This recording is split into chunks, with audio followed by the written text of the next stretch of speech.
পবিত্রতা অর্জন করা বা পবিত্র থাকা এর গুরুত্ব সম্পর্কে আল্লাহ রাব্বুল আলামিন পবিত্র আল কুরআনুল কারীমে কয়েক জায়গায় বলেছেন।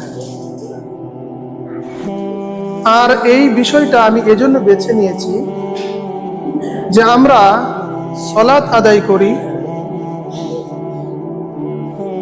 কিন্তু সালাতের পূর্ব শর্ত কি এবং সালাতে দাঁড়ানোর পূর্বেই আমাদের করণীয়টা কি, এ বিষয়ে অনেকে আমরা অবগত নই।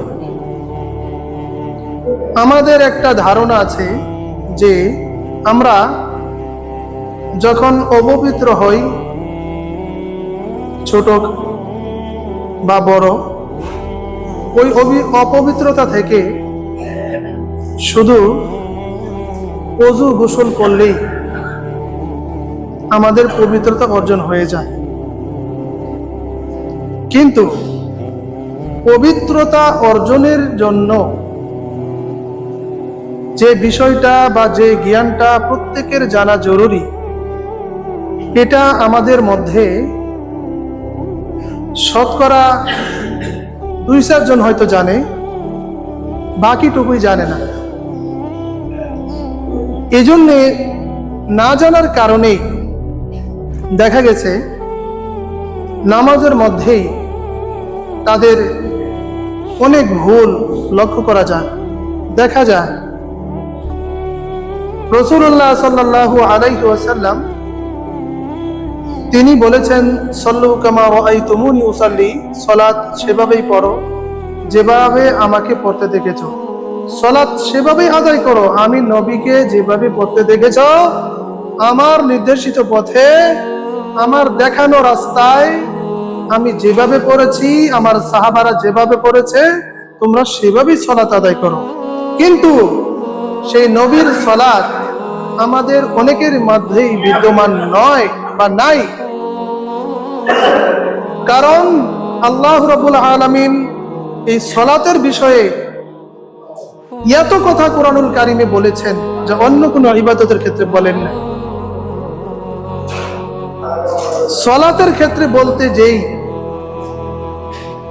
সালাত কেন বলবো, এর প্রশ্নের উত্তরে সালাত বলে দিচ্ছে সূরা আনকাবুতের 45 নম্বর আয়াত, ইন্নাস সালাতা তানহা আনিল ফাহশাই ওয়াল মুনকার, নিশ্চয় সালাত অশ্লীলতা, বেহায়াপনা, পাপ থেকে, গুনাহ থেকে দূরে রাখে, বাঁচিয়ে রাখে। সালাত পড়ছি কিন্তু তারপরেও পাপ, আমাদের মধ্যে যে অশ্লীলতা, বেহায়াপনা এবং আমাদের মধ্যে নিজেদের এবং পরিবারের জীবনকে বিপদের মধ্যে ঠেলে দেওয়ার যে কাজগুলো, সেগুলি আমরা করে যাচ্ছি। মূল কারণ হচ্ছে তিরমিজির হাদিস, 3 নম্বর হাদিস। আল্লাহ রাসূল সাল্লাল্লাহু আলাইহি সাল্লাম বলেছেন, মিফতাহুস সালাতিত তাহুর। তো মিফতাহুস সালাতিত তাহুর, সালাতের চাবি কি? ওযু। সালাতের চাবি ওযু। এটা হয়তো আমরা অনেকেই জানি না। আমরা এটা জানি যে নামাজ জান্নাতের চাবি, এ বিষয়ে অনেকে অনেক কথা বলেছেন, সেদিকে যাচ্ছি না। তবে মিফতাহুস সালাতির তাহুর, সালাত যে ওযু, সালাতের যে চাবি, এ বিষয়ে কোনো সন্দেহ নাই। আপনি সালাত আদায় করবেন, তার পূর্ব শর্ত কি? পবিত্রতা অর্জন করা। আর সালাত পড়বেন কখন? যখন আপনি বড় অপবিত্রতা থেকে দূর হয়ে তাওহীদের মধ্যে প্রবেশ করবেন, তখনই তো আপনার উপরে সালাত ফরজ। নাকি সালাত কখন ফরজ হয়? কার উপরে সালাত ফরজ? মুশরিকের উপরে, কাফেরের উপরে, নাকি মুমিনের উপরে?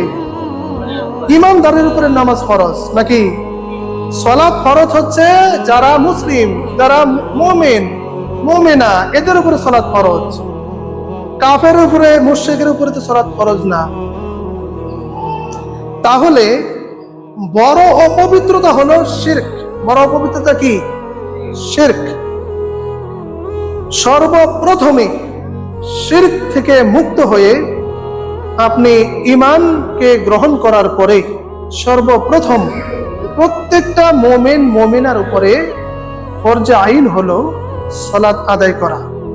আর এই গুরুত্বপূর্ণ সালাত, যেটা প্রথম একজন মুমিনকে ঈমান আনার সাথে সাথেই বলা হয়েছে সালাত আদায় করা বা সালাত আদায় করো, সালাতের তাকিদ দেওয়া হয়েছে, সালাত প্রতিষ্ঠার তাকিদ দেওয়া হয়েছে, জোরালো ভাবে বলা হয়েছে। কিন্তু এই সালাত পড়াও বৈধ হবে না, হালাল হবে না, এবং এটা কবুল হবে না যতক্ষণ পর্যন্ত সালাতের পূর্বে যে অবস্থান, পবিত্রতা অর্জন, সেটা যদি আমরা না করি, সালাত তো হবে না।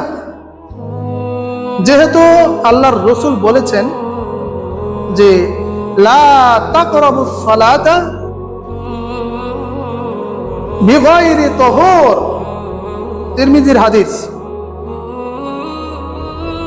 2 নম্বরে বলছেন যে লা তাকরাবুস সালাতা বিগাইরি তাহুর।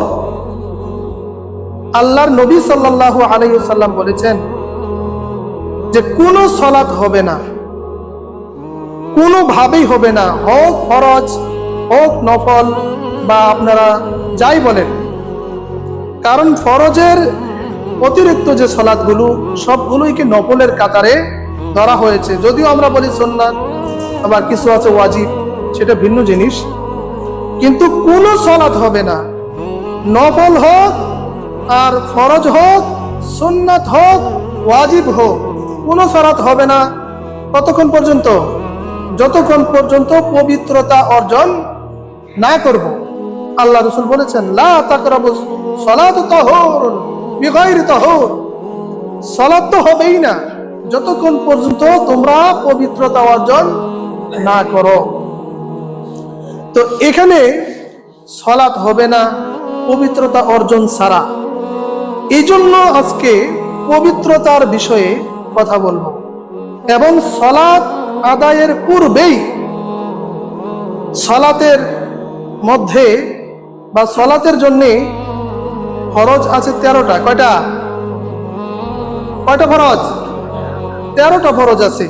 তার মধ্যে আপনি সালাত আদায়ের পূর্বেই হচ্ছে 7টা। কয়টা? সালাত আদায় করবেন তার পূর্বে হলো কয়টা? 7টা। এটা আমরা কয়জন জানি? আমরা অনেক সময় মনে করি যে মক্তবে পড়ায় বা যারা এখানে পড়ায় এরা মনে হয় এমনি বলে, কিন্তু তো কোরআনের কথা। এই ফরজগুলো একে একে দলিল দিচ্ছে ইনশাআল্লাহ, দলিল ভিত্তিক বলা হবে। এই যে সালাতের পূর্বেই 7টা ফরজ রয়েছে, এই বিষয়ের উপরে যারা পড়েছেন অল্প কয়েকজন বা যারা এখানে এশারের পরে বসেন, তাদেরকে ছাড়া কয়জনে পারবে? বলেন তো দেখি, কয়জনে পারবে? জানেই না, অথচ এটা তার উপর ফরজ, ফরজে আইন। এটা আমরা জানি না, আজকে জানার চেষ্টা করবো ইনশাআল্লাহ। তো এবার আসুন, আপনি পবিত্রতা অর্জন করবেন, লাভটা কি? প্রথম লাভের কথা আল্লাহ বলেছেন সূরা আল বাকারা 222 নম্বর আয়াত। আল্লাহ কি বলেছেন? ইন্নাল্লাহা ইউহিব্বুত তাওয়াবিনা ওয়া ইউহিব্বুল মুতাতাহহিরিন। আল্লাহ রাব্বুল আলামিন বলেন, নিশ্চয় আল্লাহ রাব্বুল আলামিন 2 শ্রেণীর মানুষকে ভালোবাসেন, পছন্দ করেন। এক শ্রেণী হলো যারা পাপ করে, গুনাহ করে, যখনই তাদের মনে হয়ে যায় অনতি বিলম্বে আর কোনো কালক্ষেপণ না করে তারা সাথে সাথে আল্লাহর কাছে তওবা করে। যারা তওবা করে পাপ থেকে বাঁচার জন্য, ওই ব্যক্তিকে আল্লাহ রাব্বুল আলামিন ভালোবাসেন।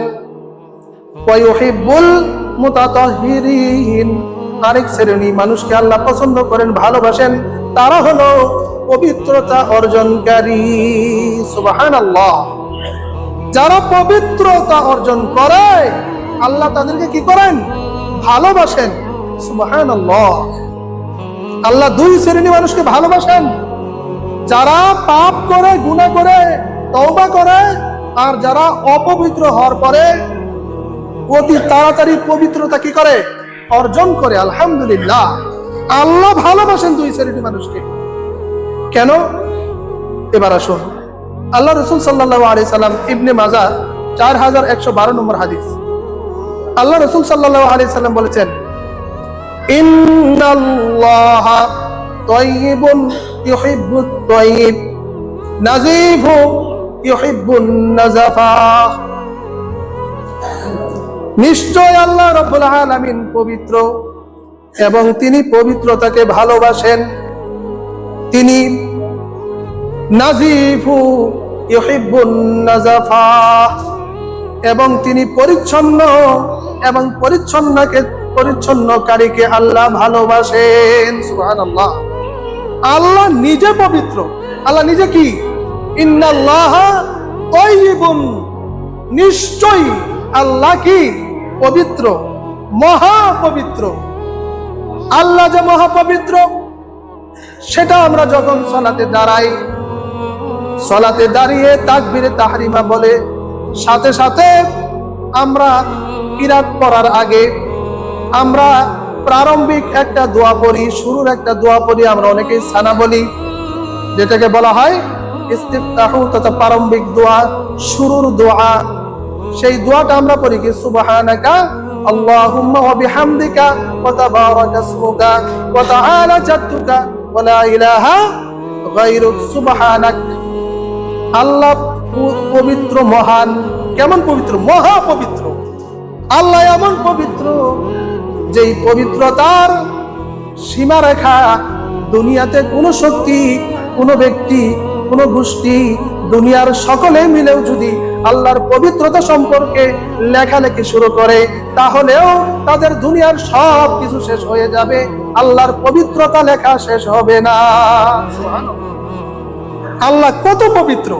এই জন্য আল্লাহ বলেছেন, ইন্নাল্লাহা তাইয়্যিবুন ইউহিব্বুত তাইয়্যিবুন, ইন্নাল্লাহা তাইয়্যিবুন, নিশ্চয় আল্লাহ পবিত্র, ইউহিব্বুত তাইয়্যিব, যেহেতু তিনি নিজে পবিত্র, এই পবিত্রতাকারীকেও তিনি ভালোবাসেন।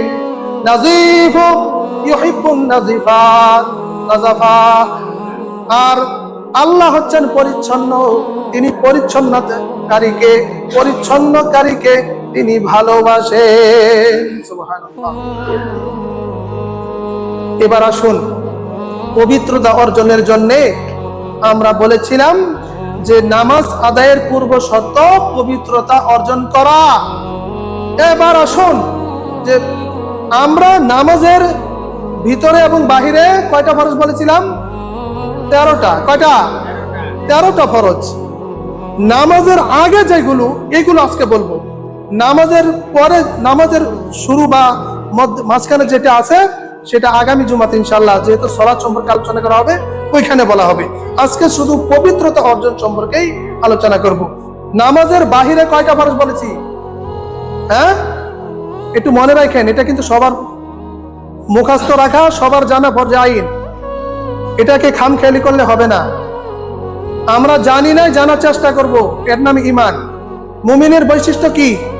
যখন জানে না, যখন কখন বলা হয়, জানার সুযোগ হয়, তখন সাথে সাথে জানার কি করে? চেষ্টা করে। নামাজের বাইরে কয় ফরজ? 7টা ফরজ। সর্বপ্রথম ফরজ হলো শরীর পাক। কি পাক? দ্বিতীয় শর্ত হলো কাপড় পাক। কি পাক? তৃতীয় শর্ত নামাজের জায়গা পাক। কি পাক? 4 নম্বর শর্ত হলো সতর ঢাকা। কি ঢাকা? 5 নম্বর শর্ত হলো কিবলামুখী হওয়া। কি করা? 6 নম্বর শর্ত হলো ওয়াক্তমতো নামাজ পড়া। কি পড়া? 7 নম্বর শর্ত হলো নামাজের নিয়ত করা। এবার আসুন, কোরআন থেকে দলিল দিচ্ছি। সর্বপ্রথম সূরা আল মায়েদা আয়াত নম্বর 6। আল্লাহ বলছেন, কি বলছেন? ওয়া ইন কুনতুম জুনুবান ফাত্তাহহারু, যখন তোমরা অপবিত্র হও। এর আগে আয়াত বলছেন কি? ইয়া আইয়ুহাল্লাযীনা আমানু ইযা কুনতুম ইলাস সালাতি ফাগসিলু উজুহাকুম ওয়া আইদিয়াকুম ইলাল মারাফিক। প্রথম কথা হচ্ছে, হে ঈমানদারগণ, যখন তোমরা সালাতের জন্য দণ্ডায়মান হবে, সালাতের জন্য দাঁড়াবে, সর্বপ্রথম তোমাদের কাজ করতে হবে ওযু গোসল। যেটা বলছি তার প্রথম কথা বলছি, ওয়া ইন কুনতুম জুনুবান ফাত্তাহহারু, যখন তোমরা অপবিত্র হও তখন তোমরা পবিত্রতা অর্জন করো, ভালোভাবে পবিত্রতা অর্জন করো।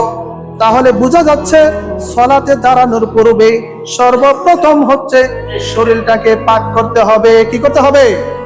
পাক করতে হবে। কোন পাক? এটা নাপাকি আছে না, প্রস্রাব পায়খানা এবং আরো যেগুলো আছে, বড় যদি হয় তাহলে গোসল, যেগুলো বড় সেটার সাথে গোসল করতে হবে। কিন্তু আল্লাহ বলছেন কি, নামাজের পূর্বে সর্বপ্রথম তোমাদের প্রত্যেকের উপরে ফরজ হলো তোমাদের শরীরটাকে কি করা? পুত পবিত্র করা, পাক করা, পবিত্র করা। আল্লাহ বলেছেন। তাহলে 1 নম্বর ফরজ আমরা জানলাম, সূরা আল মায়েদা আয়াত নম্বর কত? 6। কয় নম্বর আয়াত?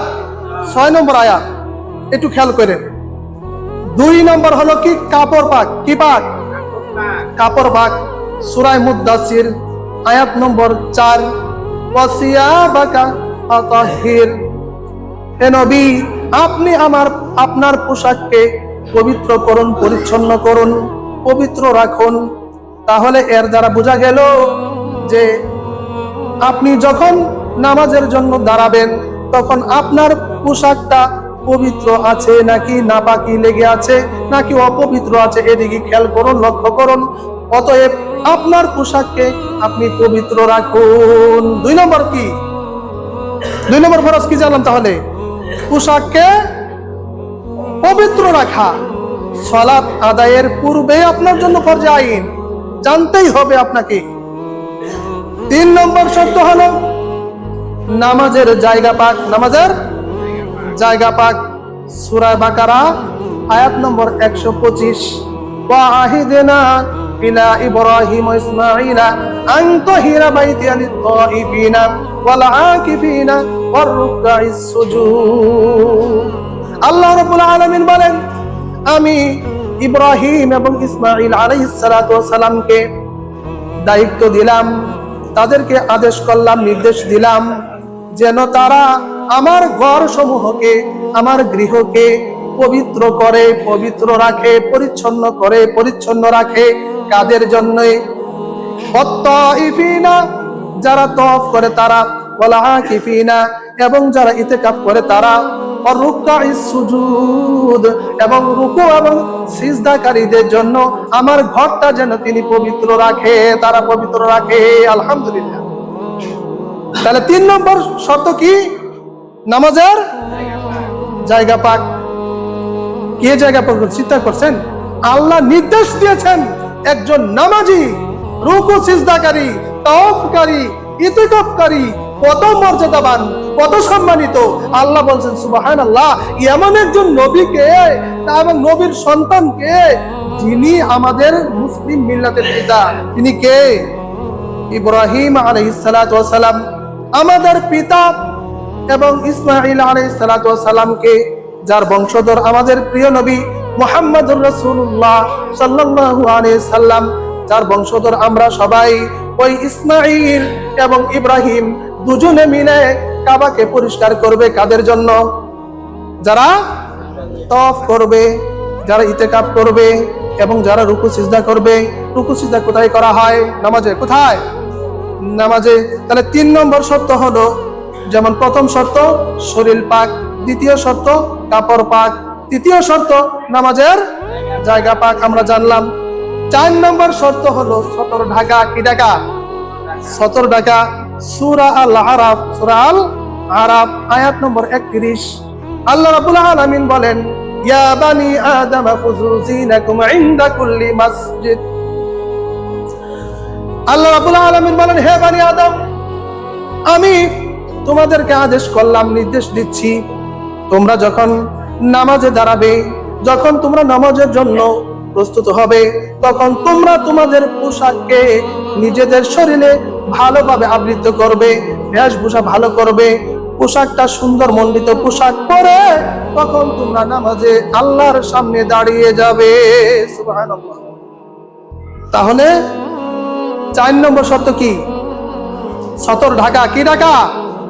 ইয়া বানি আদম, হে বানি আদম, খুযু জিনাকুম ইনদা কুল্লি মাসজিদান, যখন মসজিদে তোমরা যাবে ভালো পোশাক পরে শরীরটাকে আবৃত করে সতর ঢেকে তখন তোমরা মসজিদে যাবে। উলঙ্গা হইয়া না, সতর ঢাকতে হবে। যে সতর ঢাকা মহিলা এবং পুরুষের মধ্যে পার্থক্য আছে না? আছে তো। পুরুষের সতর হলো নাভি থেকে নিয়ে হাঁটু পর্যন্ত পুরুষের সতর। অতিরিক্ত পোশাক সেটাও করতে হবে। আল্লাহ অন্য জায়গায় বলেছেন, ইয়া বানি আদমা খুযু, ইয়া বানি আদমা লিবাসা ইউয়ারি সাওয়াতিকুম ওয়া রিশা, হে বানি আদম, আমি তোমাদের জন্য সুন্দর মণ্ডিত পোশাক অবতীর্ণ করেছি, নাজিল করেছি। এর মধ্যে অতিরিক্ত কিছু পোশাক দিয়েছি। অতিরিক্ত পোশাক সব কিছুর মধ্যে এই অতিরিক্ত পোশাকটা তোমাদেরকে এই জন্য দিয়েছি যেন তোমাদের সৌন্দর্য বৃদ্ধি পায়। সুবহানাল্লাহ। সতর ঢাকা এই কোমর থেকে নিয়ে হাঁটু পর্যন্ত, কিন্তু পুরো শরীর ঢাকলে সৌন্দর্য বেড়ে যায় না কমে যায়? বেড়ে যায়। এই জন্য আল্লাহ বলেছেন অতিরিক্ত পোশাক দিয়েছি যেন তোমাদেরকে সুন্দর লাগে, তোমাদেরকে ভালো লাগে। তবে সব পোশাকের চেয়ে লিবাসুত ইউয়ারি সাওআতিকুম ওয়া লিবাসুত তাকওয়া, তোমাদের মধ্যে উত্তম পোশাক হচ্ছে তাকওয়ার পোশাক।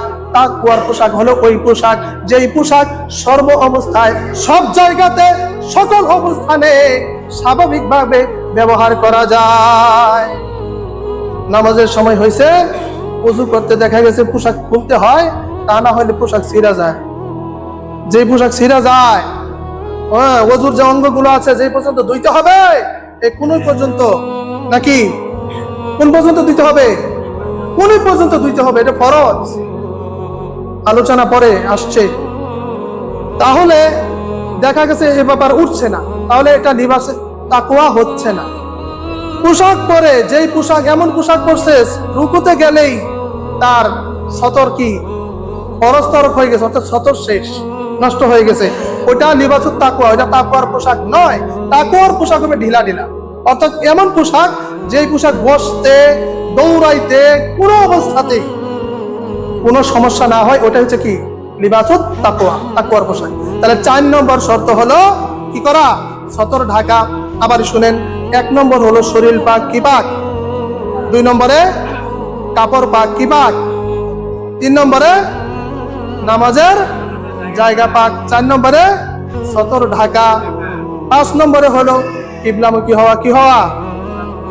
সূরা আল বাকারা 144 নম্বর আয়াত, ফাওয়াল্লি ওয়াজহাকা শাতরাল মসজিদিল হারাম। আল্লাহ রাব্বুল আলামিন বলেন, যখন তুমি নামাজের জন্য দাঁড়াবে তখন তোমরা কিবলামুখী হয়ে কিবলার দিকে মুখ করে তুমি সুন্দরভাবে দাঁড়িয়ে যাও। মসজিদের হারামে কিবলার দিকে মুখ করে নামাজে তোমরা দাঁড়িয়ে যাও।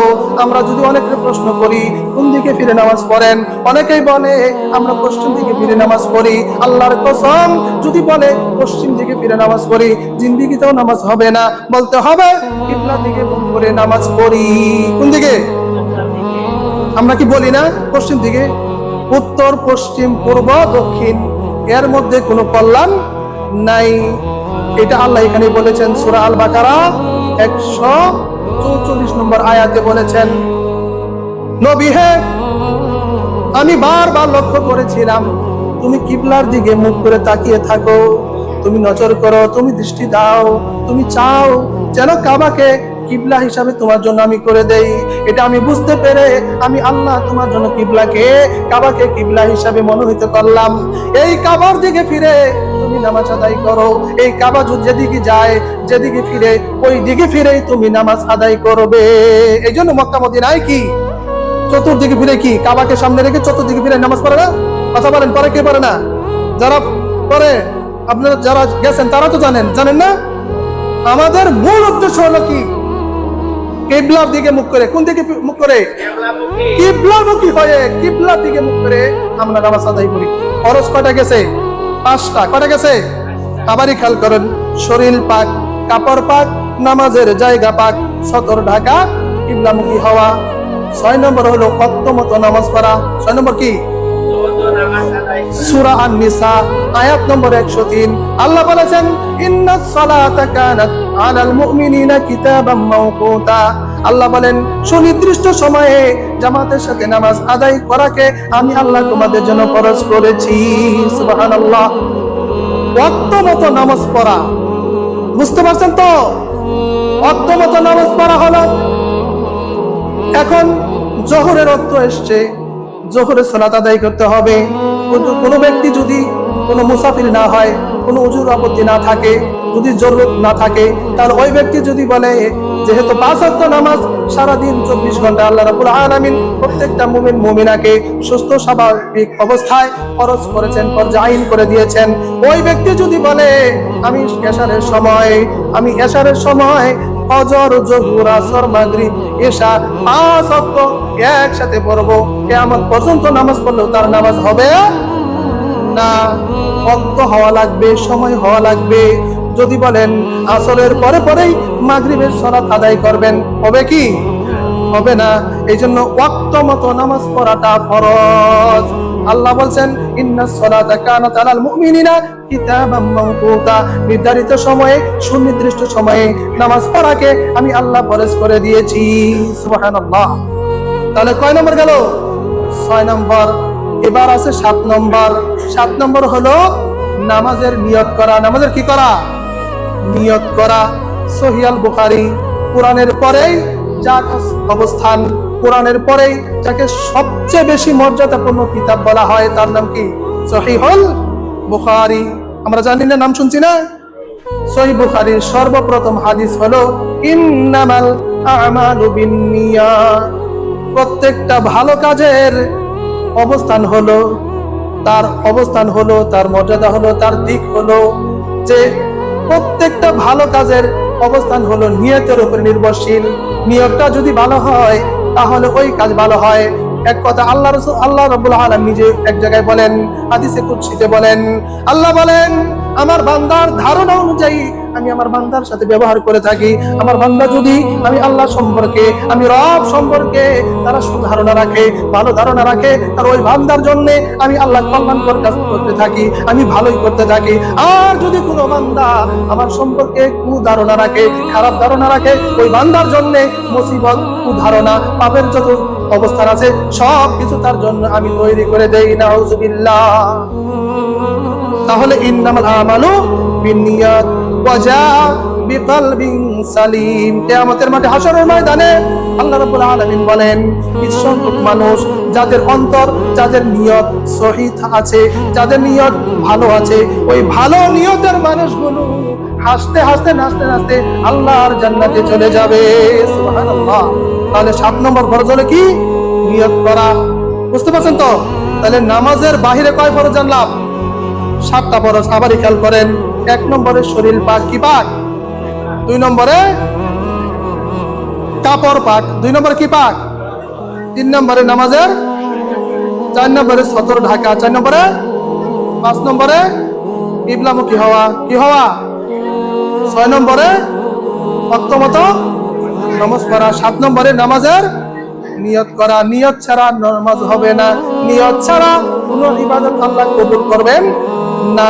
এবার আসুন, অনেকেই মনে মনে প্রশ্ন করতেছেন, মনে মনে চিন্তা করতেছেন, সবাই না, কিছু কিছু মানুষ আছে তারা মনে মনে ধারণা করে, হুজুরাই অনেকবার ওয়াজ করে, বারবার ওয়াজ করে, নিয়ত কিন্তু করা যাবে না, নিয়ত করা যাবে না, এটা বলে থাকে। নিয়ত কিন্তু করতে হয়, নিয়ত কিন্তু করতে হয় না। নিয়ত হলো মনের সাথে সংশ্লিষ্ট, মনের সাথে সম্পর্ক। মনে মনে নিয়ত করেছেন, আপনি বাড়ি থেকে যখন বের হয়েছেন নিয়ত করেছেন আজকে জুমার সালাত আমি আদায় করব, এটা নিয়ত করেছেন নাকি মুখে বলেছেন যে আমরা এই যে যাইতেছি, আমরা সলাতিল জুমাআতি আরবাআতি রাকাতি সালাতি যুহরে মাগরিবে এশারে ফজরে, এগুলো করছেন? যদি পড়ে থাকেন তাহলে ভুল করছেন, জিন্দেগি তো পড়বেন না। এই হাদিস এই দুনিয়াতেই নাই। আপনি মুখে নিয়ত পড়বেন, এই হাদিস দুনিয়াতেই নাই। যেগুলো পড়া দরকার ওগুলো পড়বেন, ওটা নিয়ত না, ওটা পড়া। ওটা কি? পড়া। এই যে নামাজের ভিতরে যে 6টা ফরজ, এগুলা কি? পড়া। এগুলা কি? পড়া। সর্বপ্রথম বলেই দিয়ে আজকে না, আজকে বলবো না, যেহেতু নামাজের দিকে যাচ্ছি না, আজকে পবিত্র সম্পর্কে আলোচনা করছি, সময় শেষ হয়ে যাচ্ছে। তবে নামাজের বাহিরে 7টা ফরজ এটা জানলাম। তার মধ্যে সর্বপ্রথম কি পাক? শরীর পাক। এটা পবিত্রতার সাথে সম্পর্ক কিনা? তাহলে পবিত্রতা অর্জনকারীকে আল্লাহ ভালোবাসেন। যে কিছু সংখ্যক মানুষ সম্পর্কে আল্লাহ রাব্বুল আলামিন প্রশংসা করছেন। সেই মানুষরা কারা? তাদের অবস্থান তুলে ধরেছে। যে মদিনার মসজিদে কুবা, এই মসজিদে কুবায় যারা সালাত আদায় করেছিল, এদের একটা অবস্থান হলো এই যুবকরা বসে আছে। এই যুবকদের একটা অভ্যাস ছিল, প্রত্যেক নামাজের আগেই তারা পবিত্রতা অর্জন করত। কি করত? পবিত্রতা অর্জন করত। কি দিয়া? যখন প্রস্রাব পায়খানা করত, তারা পানি দিয়ে পবিত্রতা অর্জন করত। কি দিয়া? পানি দিয়া পবিত্রতা অর্জন করত। এদের সম্পর্কে আল্লাহ রাব্বুল আলামিন এখানে কি করেছেন? তাদের প্রশংসা করেছেন। এদের প্রশংসা করার কারণে আল্লাহ নবী সাল্লাল্লাহু আলাইহি সাল্লাম যখন মসজিদে কুবায় যখন সফর করলেন, তখন তাদেরকে বলল, ও মসজিদের কুবাবাসীরা, তোমরা কি এমন আমল করো যাতে করে আল্লাহ তোমাদের প্রতি এত খুশি, আল্লাহ তোমাদেরকে এত ভালোবাসেন, এত পছন্দ করেন। তোমাদের আলোচনা, তোমাদের প্রশংসা স্বয়ং আল্লাহ নিজেই কোরআনে করেছেন। আল্লাহ আয়াত নাজিল করেছে এবং তোমাদের সম্পর্কে আল্লাহ কোরআনে প্রশংসা করেছেন। এ যুবকরা, তোমরা কি এমন আমল করো? যুবকরা বলল, ইয়া রাসূলুল্লাহ, আমরা তেমন কোনো বেশি আমল করি না, তবে আমরা যখন পবিত্রতা অর্জন করি, যখন ফরজ গোসল করি, যখন আমরা প্রস্রাব পায়খানা থেকে আমরা পানি খরচ করি, আমরা যখন পবিত্র হই, তখন পানির মাধ্যমে আমরা পবিত্র হই। ঢিলাগুলো ব্যবহার করে আমরা একটা ঢিলা নিয়ে প্রস্রাব করে আমরা 14 কদম আমরা হাঁটাহাঁটি করি না, কাশাকাশি করি না, কুতাকুতি করি না, এরকম বেহায়াপনা কাজ আমরা করি না। আমরা কি করি? পানি দ্বারা প্রস্রাব এবং পায়খানা থেকে পবিত্রতা অর্জন করি। সুবহানাল্লাহ। পানি দ্বারা প্রস্রাব এবং পায়খানা থেকে কি করি? পবিত্রতা অর্জন করি। অনেকে আছে কি করে? প্রস্রাব কইরা পানি আছে পর্যাপ্ত পরিমাণ পানি, তারপরেও দেখা গেছে টিস্যু অথবা কিছু ঢিলা এগুলো নিয়ে মানুষের সামনে বেহায়ার মতো, নির্লজ্জ বেহায়ার মতো তারা হাঁটাহাঁটি করে, কাশাকাশি করে না? কথা বলেন, করে কি করে না? তাদের যুক্তি হইল যে বদনা যদি পানি থাকে ঢাইলে দিলে তার প্রতি কিছু থাইকা যায়। আচ্ছা, গরু যে দুধ দহন করেন, যে বান বা ওনা যেটি বলেন, ওটা যে আছে, যখন দুধ দহন করেন তখন তো দুধ বের করেন ইচ্ছা মতো, ঠিক না? যখন এই দুধ দোয়ানি ছেড়ে দেন বা শেষ করে ফেলেন, তখন কি ওই বানে বা ওনার মধ্যে কোনো দুধ থাকে না? অবশ্যই থাকে, অনেক দুধ থাকে। কিন্তু ওইটা রাইখে যে তার সন্তানের জন্য, ওই একটু দুধ কি এমনি পড়ে নাকি? কথা বলেন, এমনি পড়ে? এই কলের পানির মধ্যে এমনি টকটকি পড়তে থাকে নাকি? পড়তে থাকে না। তো এইটার সাথে ওই আপনার লিঙ্গের সম্পর্ক আছে। তো এইটা কেমনে পড়বো? অথচ আল্লাহর রাসূল সাল্লাল্লাহু আলাইহি সাল্লাম বলেন, আল হায়াউ শু'বাতুম মিনাল ঈমান, লজ্জা হলো ঈমানের অঙ্গ। যার লজ্জা নাই তার কি নাই? ঈমান নাই। লজ্জা নাই, ঈমান নাই। এই যে লজ্জাহীন ভাবে বেহায়ার মতো আপনি হাঁটাহাঁটি করেন, কাশাকাশি করেন, কুতাকুতি করেন, সি সি সি সি, আপনি বলেন মুসলমান, সি, আপনি কি বলে এটা করেন? অথচ যারা এরকম হাঁটাহাঁটি করে না, কুতাকুতি পাদাপাতি করে না, ওই সমস্ত মানুষ সম্পর্কে আল্লাহ রাব্বুল আলামিন প্রশংসা করেছেন। যুবকরা, কি এমন কাজ করো যার কারণে আল্লাহ তোমাদের কোরআনের মাধ্যমে তোমাদের প্রশংসা করেছে। যুবকরা বলল, ইয়া রাসূলুল্লাহ, আমরা শুধুমাত্র যখন অপবিত্র হই তখন পানির মাধ্যমেই আমরা পবিত্রতা অর্জন করি। এটাই হলো আমাদের বিশেষ গুণ। সুবহানাল্লাহ।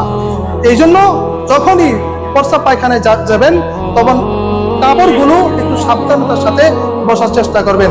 সময় শেষ হয়ে গেছে, আর সময় বাড়াচ্ছি না, তবে এতটুকু বলছি, পবিত্রতা অর্জন ছাড়া কোনো সালাত হবে না। এই জন্য পবিত্রতার বিষয়ে আমরা যেন যত্নবান হই, গুরুত্ব দেই। আমরা যারা পারি না, যারা জানি না, তারা যেন জানার চেষ্টা করি। আর জানার জন্য প্রত্যেকটা দিনই, দুই একদিন হয়তো এদিক সেদিক হতে পারে, প্রত্যেক দিনই এশারের পরে এখানে বসা হয়। যারা আপনারা বসেন তারা পারেন ইনশাল্লাহ? পারে তো? তারা পারে, আলহামদুলিল্লাহ। আর যারা পারেন না, তারা অনেক সময় অহংকার করেন, ওই অনেক ভালো পারে। কেমন যে ভালো পারেন, ওইটা আপনার সম্পর্কে আল্লাহ একটা কথা বলছে, আল্লাহ রসুল একটা কথা বলছে। আল্লাহ রসুল বলছে, যারা এরকম অহংকার করে, হ্যাঁ, যারা হিংসা বিদ্বেষের মাধ্যমে, কারণ অন্তরের পবিত্রতা হলো কি? হিংসা, অহংকার, ঘৃণা, এই সমস্ত দূর করতে হবে। তা না হলে আপনার অন্তর পরিষ্কার পরিচ্ছন্ন হবে না। আল্লাহ রসুল বলছে, যে ব্যক্তি অহংকার করে, হিংসা বিদ্বেষ করে এবং আল্লাহর কোরআনকে তুচ্ছ জ্ঞান করে, হে নবী, তুমি তাদেরকে বলে দাও, তোমার উম্মতকে দুহাত তুলে বলে দাও, তোমরা কিচ্ছু জানো না। আসলেই তাই। অতএব ভাইয়েরা, 5-10 মিনিট সময় দেওয়ার চেষ্টা করবেন। আল্লাহ রাব্বুল আলামিন পবিত্রতার কি মাধ্যম আছে, ফরজ গোসল কিভাবে করতে হয়, এগুলো সব আপনারা জানতে পারবেন ইনশাআল্লাহ। আল্লাহ সেই পর্যন্ত আমাদের সবাইকে পূর্ণ পবিত্রতা, যেই পবিত্রতাকারীকে তিনি ভালোবাসেন, ওই মানের পবিত্র হওয়ার আমাদের সবাইকে, সব ভাই বোনকে আল্লাহ আদায় করার তৌফিক দান করুক। আমিন। ওয়া আখিরু দাওয়ানা আলহামদুলিল্লাহি রাব্বিল আলামিন।